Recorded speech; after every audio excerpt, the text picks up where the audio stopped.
Hello, everybody!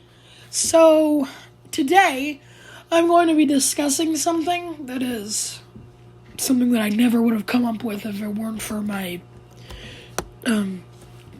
wondrous imagination.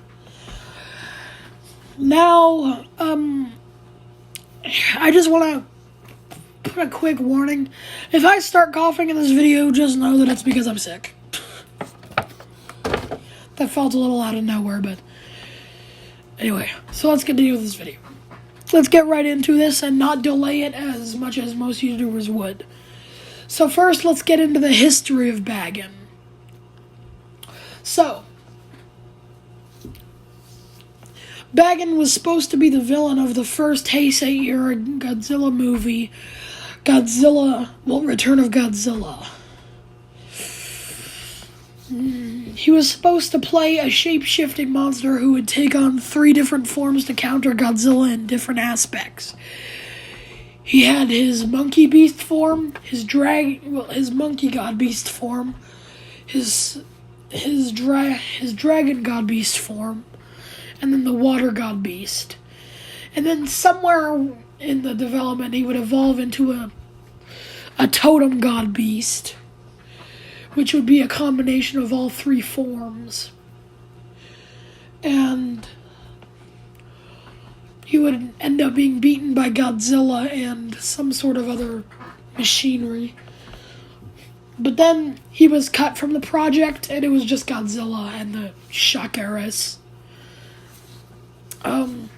His next supposed appearance was in Godzilla vs. Mothra, which the original version of Godzilla vs. Mothra wasn't Godzilla vs. Mothra at all. It was supposed to be Mothra vs. BAGAN, believe it or not. But this time they threw away the shape-shifting aspect and just made him some sort of weird monster, like what you're seeing right now on the screen. He would end up being beaten by Mothra and her daughter, her son, and he was cut. And then when they came up with Godzilla vs. Mothra, they were supposed to have him as a third wheel, I guess.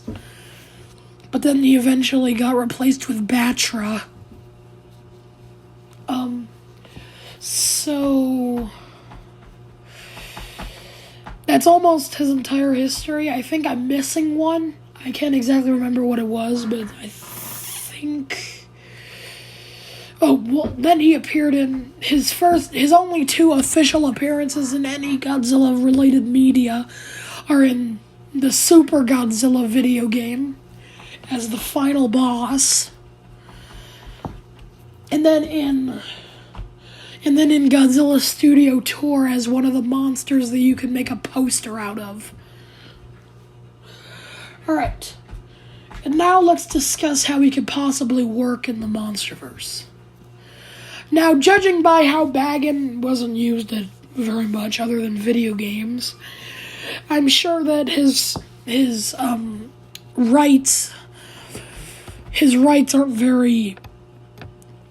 very expensive, unlike other Godzilla monsters, such as, let's say, Biollante. But BAGAN is huge. And what do they describe this colossal threat? I just said it. It's a colossal threat. And BAGAN was huge. And you can quote me on this, saying, like, synopsises don't always have correct information, but when I hear colossal threat, I think of a colossal threat. I don't think of, like, something Godzilla's or Kong size. I think of it as, like, colossal. Anyway, getting off topic.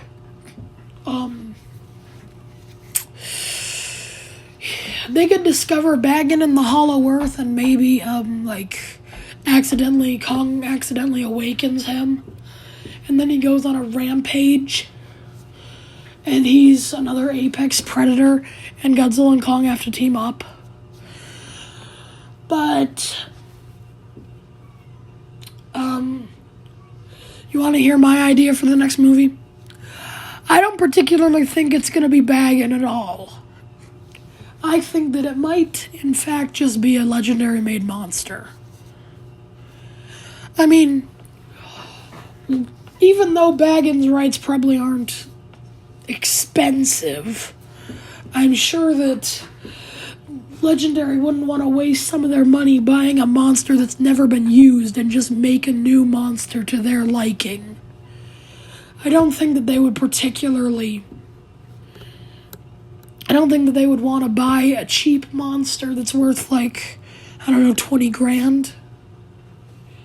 Maybe not even that. But I don't think they'd want to buy the rights to something that's never been used instead of just making an entirely new monster to fight them. So that's my video. I just wanted to discuss this theory.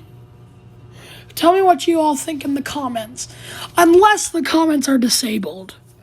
One thing that YouTube likes to do, whenever I talk about something, whenever they actually hear my voice talking about something, YouTube just completely erases my comments. I don't know why. So, if my comments are disabled, I might make a community post asking your thoughts. So, that's all I have to do. That's all I have to say for today. Bye.